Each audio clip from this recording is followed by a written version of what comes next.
You've probably heard the saying that every dark cloud has a silver lining. And, it's beautiful when you see it. You see this dark cloud and behind it the sun is there. And the dark cloud is hiding the sun from us. So when we use this in our common language and we say every dark cloud has a silver lining, how can we capitalize on that?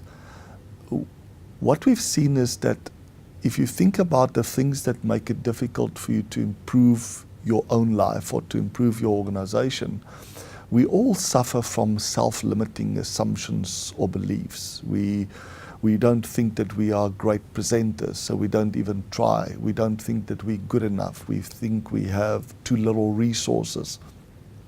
Each of these elements could be a self-limiting assumption or belief.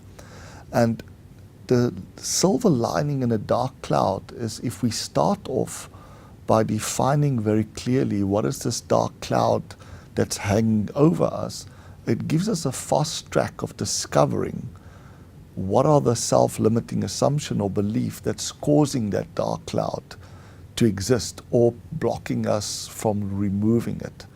And that's a very practical way of looking at utilizing the dark cloud. So a dark cloud is hanging over me at the moment in that we've just announced our results and our profits were substantially below what we expected to achieve, or our sales were substantially below what we expected to achieve. Or if I reflect back on the previous year, many of the things that I had on my New Year's resolutions, I've never achieved. So that's a dark cloud and it's hanging over me, it's kind of following me around.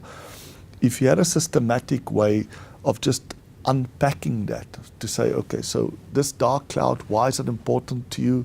And then what's the change that you feel pressure to deal with it? What's the alternative, or what do you do instead? And what's the unique pros and cons of each of those? This could be a fast track process. We call it a pro-con cloud method of being able to use the dark clouds that we're experiencing in our life and using it as a fast track way of finding out what was the assumption that we made that caused this, or what's the assumption or belief that we have that's blocking us from addressing it. So it's a very systematic way of finding out what those self-limiting assumptions or beliefs are by starting with a dark cloud that's currently hanging over me.